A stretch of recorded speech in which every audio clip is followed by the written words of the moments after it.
Bom dia, nono ano, tudo bom com vocês? Então tá bom. Hoje nós vamos fazer uma revisão sobre todo esse conteúdo que nós vimos nas últimas aulas a respeito de modal verbs. Vamos fazer um modals review, ok? Essa revisão vai ser super importante porque na aula de hoje tem asa, tá bom? Então a atividade da aula vai valer nota de asa e é legal porque a gente aproveita que tá tudo fresquinho na cabeça e já faz o asa e garante a nota, beleza? Então vamos lá. A gente estudou os modal verbs e a primeira coisa que eu falei para vocês é que eles são verbos especiais. Por que eles são verbos especiais?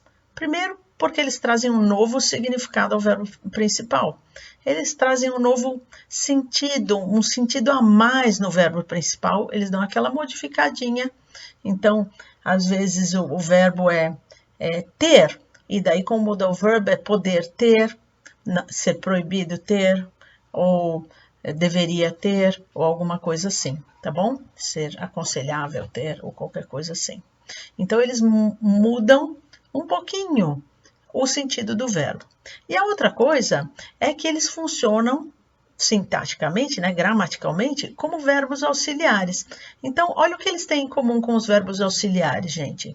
Na forma negativa, eles são seguidos por not ou N apóstrofo T. Por exemplo, mustn't, não é? Do mesmo jeito que os verbos auxiliares. Todos os verbos especiais funcionam desse jeito. A forma negativa, geralmente, é com os verbos auxiliares ou com os verbos modais, com os verbos especiais. Nas perguntas, eles pulam para frente do sujeito, eles trocam de posição com o sujeito, como nesse exemplo. Can you speak any foreign languages? Então, you aqui é o sujeito e o verbo especial can pulou na frente. Se fosse uma frase afirmativa, seria you can speak some foreign languages, tá bom? Porque a pergunta a gente trocou para any também. Terceira característica importante dos verbos modais.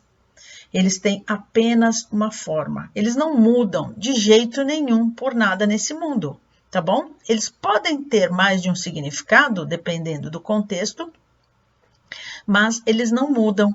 É sempre a mesma forma. Então, não tem infinitivo, ou seja, não tem o to na frente de um verbo modal, não tem particípio presente, ou seja, não tem ing no final do modal. Não tem particípio passado, não tem ed ou terceira coluna para um verbo modal. No presente simples, a gente nem conjuga, né, no presente simples, ele não recebe o S para a terceira pessoa do singular. Ele é o mesmo para todos os sujeitos. Então, ele não muda, tá bom? Olha o exemplo. He may come in now. Sorry. He may come in now. Quer dizer, he may, eu não botei o S só porque era he. Viram? É a mesma forma. Se eu falasse you may come in, a mesma forma para o may, né? E eles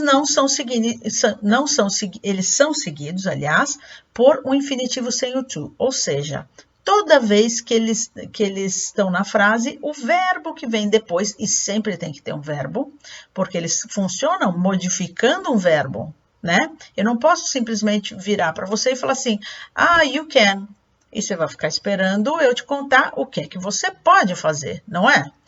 I can, e aí, Rachel, I can what? Né? Eu tenho que falar um outro verbo, porque o verbo principal é que indica a ação que o verbo modal está modificando. Esse verbo que vem depois do verbo modal, ele não tem to, tá bom? É sempre sem to. Então, depois do verbo modal, não ponha to, beleza?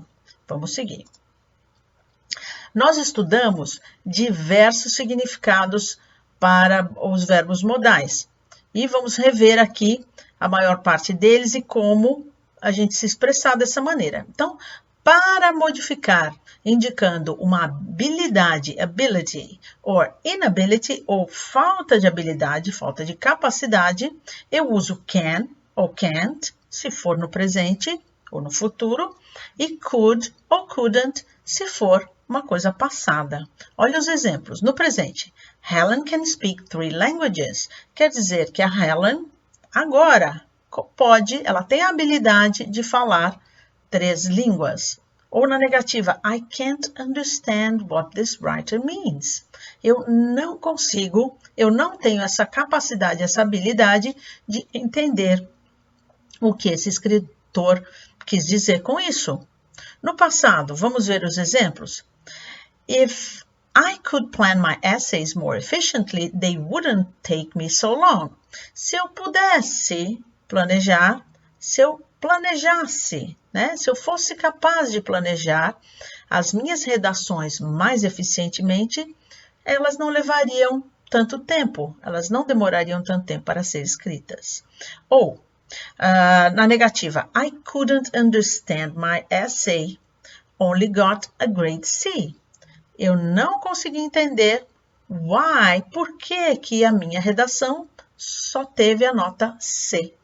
Provavelmente eu estava esperando mais, não é? Agora, esses verbos modais podem também significar ou podem ser substituídos por essas expressões to be able, to be unable. Aí eu posso conjugar no presente, no passado, no futuro, é só conjugar o verbo to be e você já sabe fazer isso.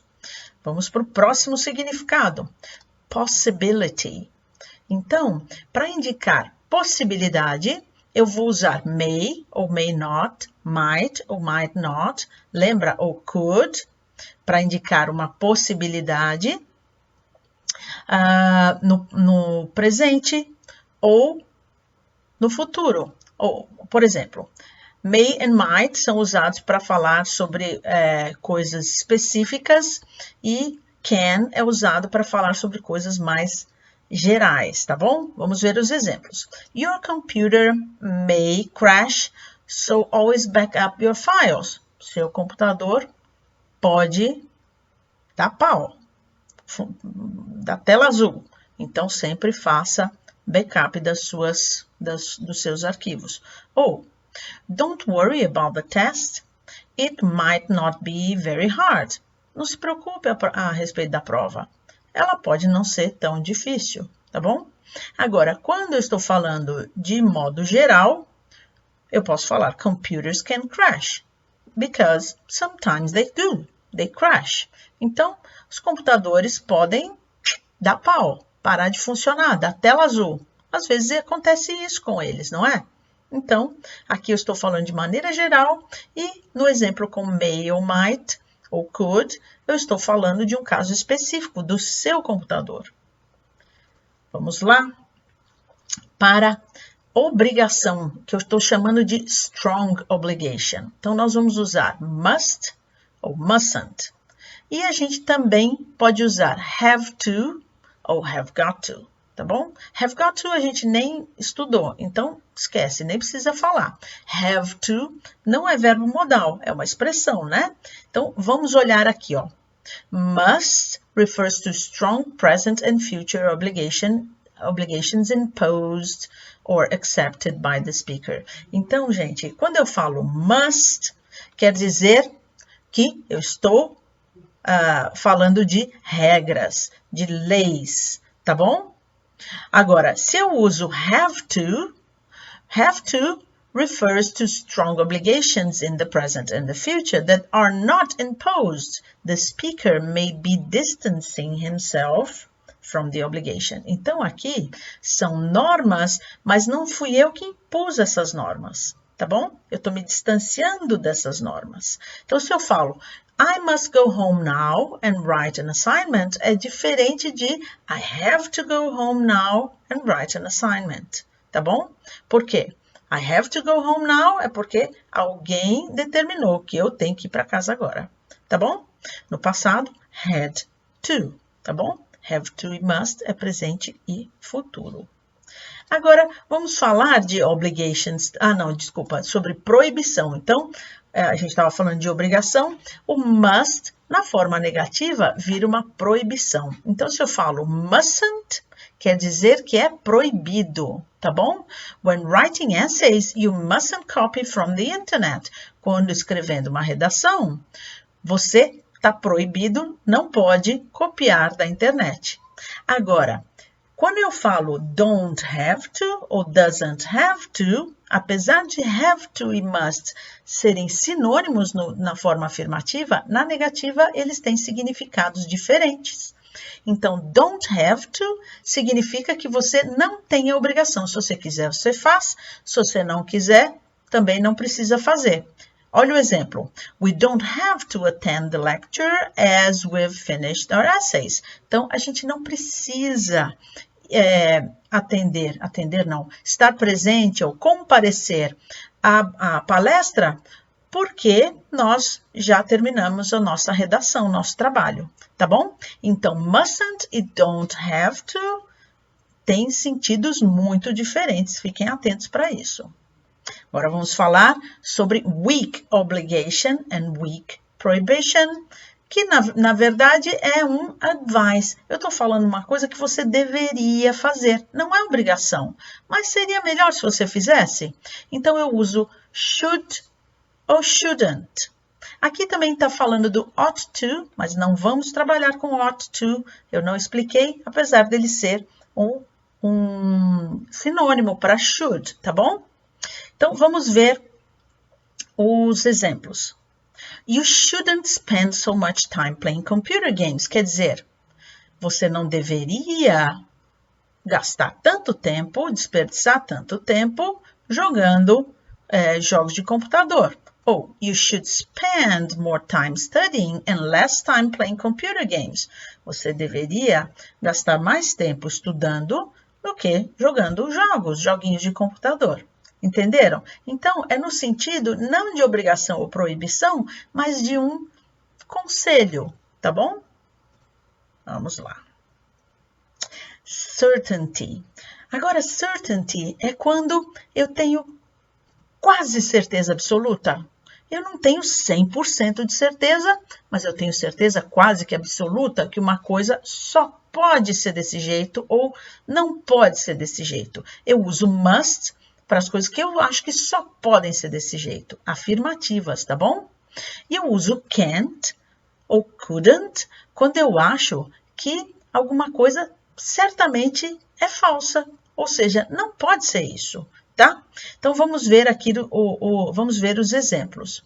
The interpretation of dreams must be one of the oldest human activities. So, eu estou dizendo, eu estou certo de que a interpretação de sonhos é uma das atividades humanas mais antigas. Se eu falo desse jeito, must be one of the oldest, tá bom? Quando eu uso must, eu estou tirando a conclusão e falando, olha, só pode ser.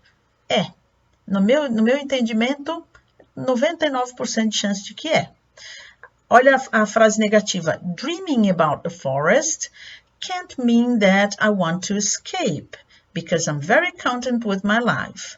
Então, sonhar com uma floresta, com uma mata, não pode significar que eu quero escapar ou fugir.